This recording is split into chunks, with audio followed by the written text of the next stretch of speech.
بسم اللہ الرحمن الرحیم۔ السلام علیکم ورحمۃ اللہ وبرکاتہ۔ دوستو، ابھی میں تھوڑی دیر پہلے ٹیلی دیکھ رہا تھا۔ کراچی کی صورتحال دیکھ کر بہت افسوس ہوا۔ بارشیں ہو رہی ہیں، وہاں پر فلڈ آیا ہوا ہے، لوگوں کے گھروں میں پانی جا رہا ہے، کاریں بسیں ڈوبتی دکھائی دے رہی ہیں، موٹر سائیکلز۔ لوگوں کو پہلے ہی مہنگائی نے لوگوں کی کمر توڑ دی ہے۔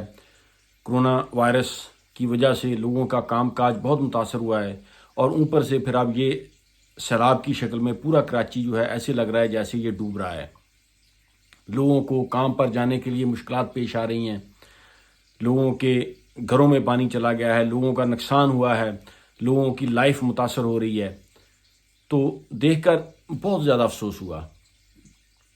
دیکھیں، یہ چند دنوں کی چند سالوں کی بات نہیں ہے، بہت دیر سے کراچی کے فنڈز جو ہیں ان میں گپن ہو رہا ہے، اور ہر کسی کو معلوم ہے۔ ہر حکومت آتی ہے، وہ اپنے سے پہلے والی حکومت پر ملبہ ڈالنے کی کوشش کرتی ہے۔ لوگ جو ہیں وہ ایک دوسرے کو گالیاں دے رہے ہیں سوشل میڈیا پر، سیاستدان ایک دوسرے پر الزام تراشی کر رہے ہیں۔ لوگ کہہ رہے ہیں جی پچھلے 35-40 سال سے یہاں پر پیپلز پارٹی کی حکومت رہی ہے، MQM کی حکومت رہی ہے، یہی ذمہ دار ہیں، انہوں نے ہی کراچی کو کچرے کا ڈھیر بنا دیا ہے، انہوں نے ہی گبن کیا ہے۔ تو بہرحال سیاستدان ایک دوسرے پر الزامات ڈال رہے ہیں، لیکن جو غریب لوگ ہیں، جن کے گھروں میں پانی جا رہا ہے، جن کے بچے اسکول نہیں جا سکتے، جن کے کام کاج متاثر ہوئے ہیں، ان کی لائف جو ہے وہ اجیرن ہو رہی ہے۔ دیکھیں، جس ملک میں طاقتور کو سزا نہ ملتی ہو، جس ملک میں عدل و انصاف نہ ہو، وہاں سے آپ ایسی ہی توقع رکھ سکتے ہیں، اور اکاؤنٹیبلٹی اس وقت تک نہیں ہو سکتی جب تک امیر اور غریب کے لیے ایک قانون نہ ہو۔ الحمدللہ جیسے جیسے وقت گزر رہا ہے، میرا موقف درست ہو رہا ہے۔ پہلے دن سے ہی میرا یہی موقف رہا ہے کہ پاکستان میں جتنے بھی جو مسائل ہیں ان کا واحد حل یہی ہے کہ قانون ایک تو سب کے لیے ایک ہونا چاہیے، اور دوسرا جو ہے عدل و انصاف ہونا چاہیے۔ انصاف کے بغیر کوئی بھی سسٹم آگے نہیں جا سکتا۔ میں نے پچھلے سال جب انڈیا نے کشمیر میں لاک ڈاؤن کیا تھا تو میں نے بہت سختی کے ساتھ اپنا موقف پیش کیا تھا۔ میں نے کشمیر کے لوگوں کے لیے آواز اٹھائی، فلسطین کے لوگوں کے لیے آواز اٹھائی۔ تو میرا وہ یوٹیوب چینل بند کر دیا گیا تھا، اور فیس بک سے بھی میری ویڈیوز جو ہیں ریموو کر دی گئی تھیں۔ تو میری پرانی ویڈیوز میں نے پہلے دن سے میرا یہی موقف رہا ہے کہ پاکستان کے مسائل کا واحد حل جو ہے یہ امیر اور غریب کے لیے ایک قانون اور عدالتوں میں انصاف۔ اس کے بغیر دیکھیں، جس ملک میں طاقتور کو سزا ہی نہیں ملنی، وہاں پر سسٹم کیسے بہتر ہو سکتا ہے؟ آپ جس کو مرضی پرائم منسٹر بنا دیں، کتنی بار حکومتیں چینی ہیں، عمران خان کو ہٹائیں، کسی اور کو پرائم منسٹر بنا دیں، کوئی اور جماعت آ جائے، اس جماعت کو ہٹائیں، کسی اور جماعت کو لے آئیں، آپ 100 سال بھی لگے رہیں تو یہ مسائل حل نہیں ہوں گے۔ کراچی میں ایجوکیشن فنڈز، تعلیمی فنڈ، ہیلتھ فنڈز، سڑکوں کے فنڈز، الیکٹریسٹی کے، اور جتنے بھی دوسرے ٹرانسپورٹ کے جو فنڈز جاتے ہیں وہ کہاں لگتے ہیں؟ اگر ہر سال ایک کالونی پر بھی کام کیا جائے تو چند سالوں میں کراچی کی حالت بہتر ہو سکتی ہے۔ کراچی میں لوگوں کو صاف پینے کا پانی نہیں ملتا۔ کراچی میں لوگوں کی حالت دیکھیں، اب یہ جو فلڈ آیا ہوا ہے، کراچی میں بارشیں ہو رہی ہیں، پانی لوگوں کے گھروں میں جا رہا ہے، لوگ کام کاج پر نہیں جا سکتے۔ ایک ویسے کووڈ-19 نے لوگوں کا برا حال کیا ہوا ہے، تو اور سیاستدان جو ہیں یہ ایک دوسرے کو گالیاں دے رہے ہیں۔ دیکھیں، جب تک آپ کے سسٹم میں پاورفل لوگوں کو سزا ہی نہیں ملنی، تو پھر آپ کیسے توقع رکھ سکتے ہیں کہ ملک میں آپ سسٹم بہتر کر سکتے ہیں؟ سیاستدان آتے ہیں، وہ اپنا مال پانی بناتے ہیں، چلے جاتے ہیں۔ پچھلے 35-40 سال سے دیکھیں، یہ جو پیپلز پارٹی رہی ہے اور MQM رہی ہے، لوگ اب اس کو مرد الزام ٹھہرا رہے ہیں کہ انہوں نے گبن کیا، کراچی کے جو فنڈز آتے ہیں یہ پراپر طریقے سے لگاتے نہیں ہیں۔ تو بہرحال جب تک آپ طاقتور کو سزا نہیں دیں گے،